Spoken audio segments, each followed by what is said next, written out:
Hey guys, so this is the video for this week. I'm probably going to post another video later in the week that talks a little bit more about 2.2, but I wanted to go ahead and introduce you guys to it. Before we get into that though, I have my ever-present list of things. Before we get into 2.2, because I'm going to talk about that for a little while, I just wanted to let you guys know that hopefully I will have grades for 2.1 up by next Monday. I'm going to try to be quick with the turnaround on this so that you guys get some good feedbacks that you can use for 2.2. I'm working at Piggly Wiggly in addition to doing all the things that I have to do at ECU, so I've been a little tired and very, very busy, as you can imagine, stocking non-existent toilet paper. So I'm doing things as quickly as I can. I'm prioritizing you guys over my freshmen because this paper is much more serious for you guys than my freshman's final paper. So anyway, I'll get grades up as fast as I can. Please be patient with me. In the meantime, if you have a question, if you want to run something by me, as always, you can send me a message on Kik or you can email me. Please feel free to email me documents as well if you have something like a question about what one of your citations looks like, or you want me to look at your thesis or whatever it is that you want me to look at. You can definitely email me drafts and all that good stuff. So with all that being said, let's get into 2.2. So first of all, you can actually get to 2.2 now. If you go into Blackboard, it's it has its own tab just like usual. And so essentially what 2.2 is you actually writing the paper that you just talked about in your proposal, right? So you should have already established a thesis, and that is what your kind of problem statement or question was, is essentially your thesis. So I'm just going to pull up the sample that I gave you guys, the Shakespeare sample, so I can show you. So, hold on. Let's see, where I get down here and I say all this, and then I'm giving you this question: what do Gertrude and Ophelia's ambiguous deaths show us about Shakespeare's representation of women? When you write 2.2, that is you answering this question or discussing the problem statement that you gave. So we had talked a lot last time I was talking about other examples. One of the ones that I used was the SNAP benefits, right? So if your thesis is going to be, the SNAP benefit program is inherently racist and we need to fix that, it's going to be then you giving me all of the research that backs up that argument, and why it's gonna be beneficial to solve this problem, right? Or why it's gonna be beneficial to explore this problem. So that's essentially it. This is a persuasive essay.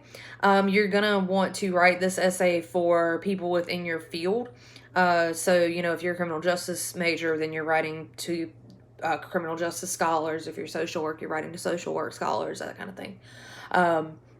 The reason for that is that I want you guys to use this research paper as sort of a practice for writing like what a journal article looks like. So you guys have been reading all these articles that you did your rhetorical analysis on and then your annotated bib on.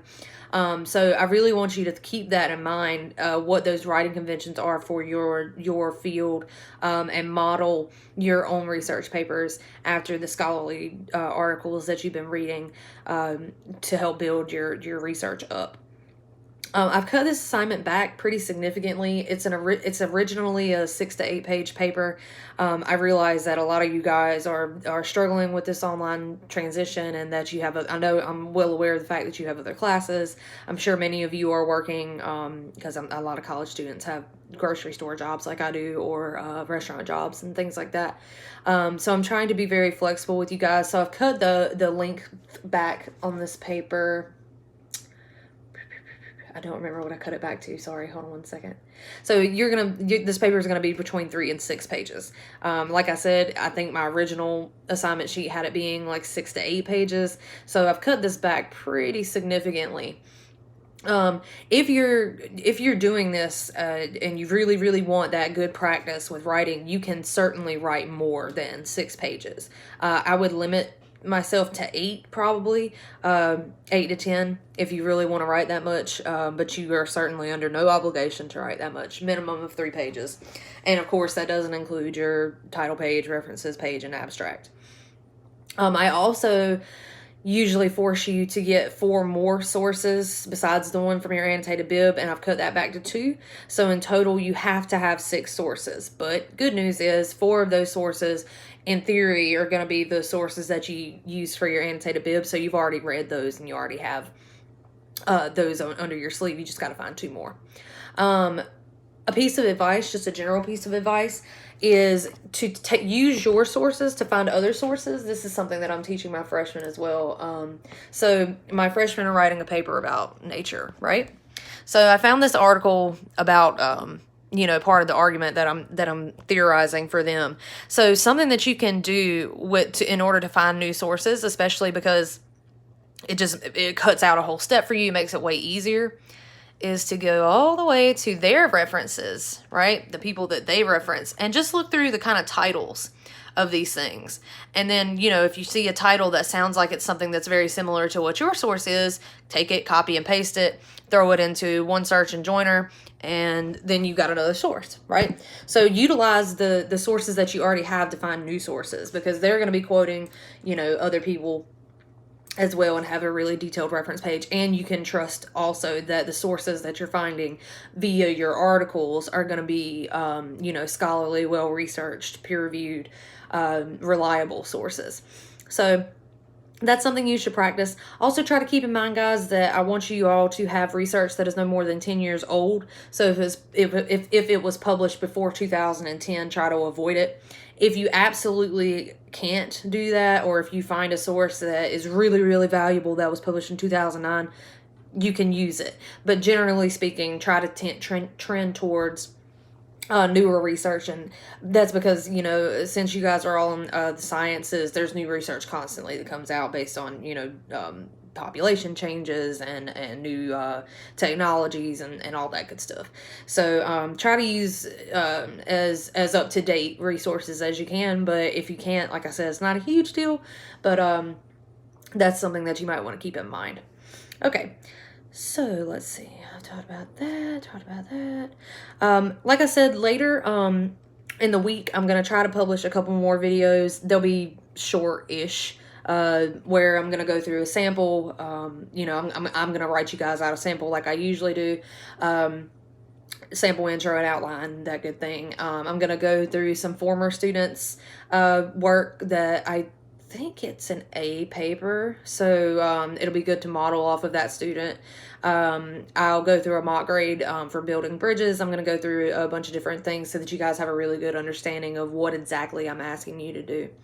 But the good news about this project is that in theory you should have had, you know, 4 sources already that you did for your annotated bib read, and you can go ahead and utilize them. So it's really just a matter of finding 2 new sources. So you want to have 6 sources in total, and then of course actually writing the paper. So hopefully you know, you'll be able to do this pretty simply and easily. I've also pushed the due date back. The original due date was the 16th of April. I'm pushing that back all the way to the 28th, which in theory is the last day of classes. So you have essentially until the end of the semester to finish this. I would suggest you try to get it in a little bit early, just so that it's one less thing you have to worry about, and you can maybe then go ahead and move into the final assignment for this class, which is really easy. Please do not panic. And then you can just go ahead and be done for the semester, and with my class anyway, and you can focus on your other classes and on work and all that good stuff. So more about that later. In addition to this paper, there is another aspect of it. It's the presentation aspect. I debated throwing this part of the assignment out, but I think with the extra time that you have, it shouldn't be a problem to do, and I've also cut this assignment back as well. So essentially for the presentation aspect of this, you have 2 options. Your first option is to create a tangible thing, something you can touch, you know, something that you would in theory be able to pass out if you were at a conference, or you know, if we were actually in class, something that you would be able to pass out to your peers. That is like kind of a representation of your research papers. So it might be that you make a little brochure, some kind of little flyer, some kind of graphic, something that says, hey, here's what I have. This could also be a PowerPoint. It's up to you. It's just something that you would in theory be able to take with you if you were presenting this paper in class or at a conference or something like that. Something that you would take with you as an aid, a visual aid to you know, your presentation. So like I said, you know, brochure, a flyer, some kind of graphic, some kind of infographic. PowerPoint would be okay. A very short Prezi would be okay. Whatever you guys want to do. Now, don't stress out about this presentation. It's 5% of your total course grade, and I grade them super leniently. You do not need to put a lot of work, time, and effort in this to get a good grade. You're more than welcome to put a lot of work, time, and effort in this, especially if this is in writing your research paper, if it's something that you think you might publish later on, or something like that, or use as a sample of writing if you're planning on going to graduate school. Then yeah, by all means, put a lot of time, effort, and energy into this, but it's really not something that I grade harshly at all. So don't worry about that. A lot of times I have students who make those like word cloud thingies, where you just basically copy and paste your paper, drop it into this thing, and then it pulls the words that you use more than anything else out and makes a little word cloud thingy. It literally takes 5 seconds to do that. That is an acceptable way to complete this part of the assignment. Okay. It's not something that I'm super stressed about. I'm much more concerned with you doing well on your research paper than on this presentation. So the first option is the graphic, you know, like I said, the brochure, flyer, the little word cloud thingy, whatever you want to do. That's the first option. Your second option, for those of you who are, you know, a little more outgoing, I guess is the word, you can make a video, excuse me, where you kind of pretend like you're at a conference. So, you know, conference presentations are where people, scholars go into a room with other people who study the same things that they do, and they take their research and they present it to a group of people. Now, conference presentations are usually pretty long. Usually they're somewhere between 15 and 30 minutes, depending on the field and, you know, the conventions of the field.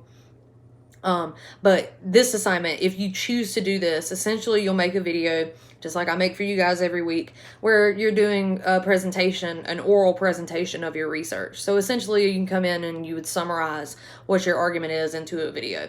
These videos are going to be 3 to 5 minutes. Super short. So, I mean, basically think of it as, you know, you're just going to get on video, and what I would do is kind of go through your paper paragraph by paragraph, pull out the main points of each paragraph, and then you just tell them to us, right? So that's an option for you. Some of you might find that easier than making the graphic, or you might find it more interesting. I don't care which one you do.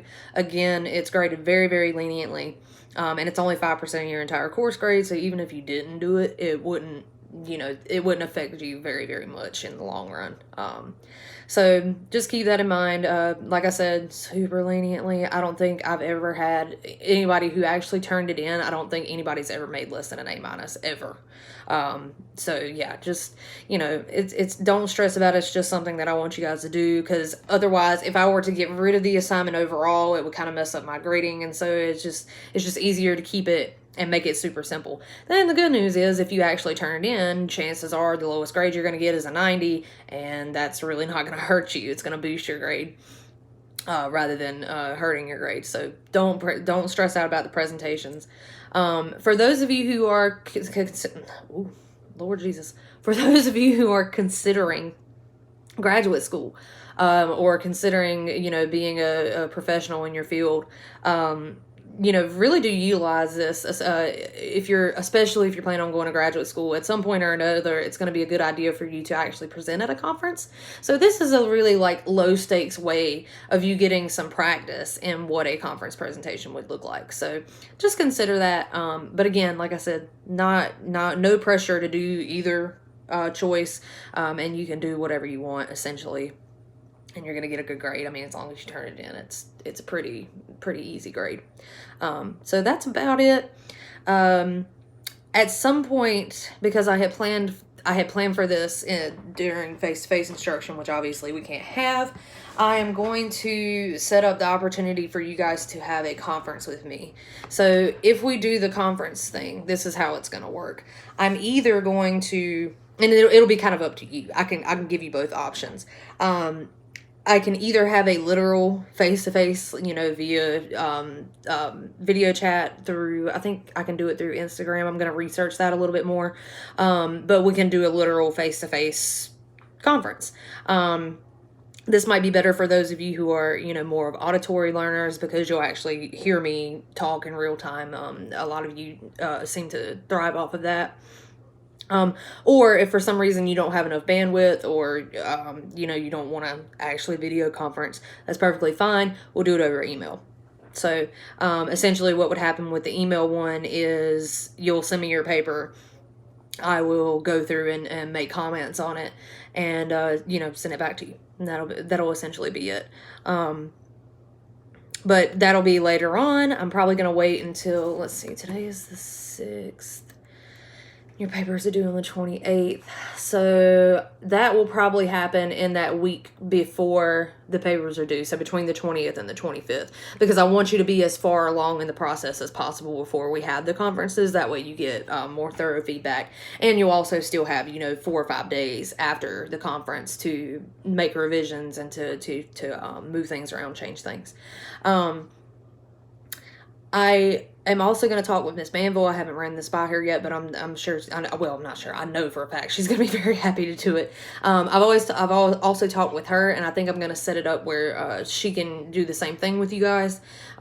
Just because getting 2 sets of eyes on your paper is better than one. So we'll be looking forward to that in the future. Like I said, in that last week before papers are due, we'll have these conferences so that you guys can get some really specific, one-on-one feedback. So please don't panic about 2.2. I'm not grading anything for the rest of the semester harshly in any way. The main thing that I'm looking for is that you're not plagiarizing, obviously. I mean, that's the first and foremost. You need to have in-text citations. You need to have a references page. If you do not have citations, that's going to hurt your grade drastically. So just make sure that you're citing things. That's the main thing. But essentially, main things I'm looking for in this paper are, the citations, you to have a thesis, and you have an audience established. Which is, none of that is hard, and all of you guys have done well in the past with most of that. The biggest thing I'm seeing issues with is citations, so just keep in mind that you really, really need to be citing things and citing them properly. It's good practice to get in the habit of doing that anyway, because you have to cite things no matter what you're studying, no matter what field you're in. If you want to be taken seriously anyway. You can not cite things, and then people will think that you're either stealing ideas or that you are too stupid to properly give credit where credit is due. But that's essentially it. I just wanted to introduce 2.2 to you guys a little bit. Like I said, your thesis should pretty much already exist from your paper proposal. It's that problem statement or question that you came up with for your proposals, and you should have the heavy work of getting the majority of your sources have already been read and stuff, because you did the discussion board, or the discussion board, because you did the annotated bib. I'm sorry, my mind is all over the place. But yeah, that's essentially it. So keep reading announcements. Please, please, please, please read announcements and watch videos. I'll put the link of this video up, via the announcement and on the tab in Blackboard as well, so you can find it pretty easily. Until then, email me, kick me if you have any or questions. Remember, this Miss Manville is also an option. If you contact me and I don't get back to you, fast enough or something like that, you can also ask Miss Manville. She's starving for student interactions. So, and also, guys, feel free to just, shoot an email and say, hey, or, it doesn't have to be something related to class. So that's that. And I will see you guys next time.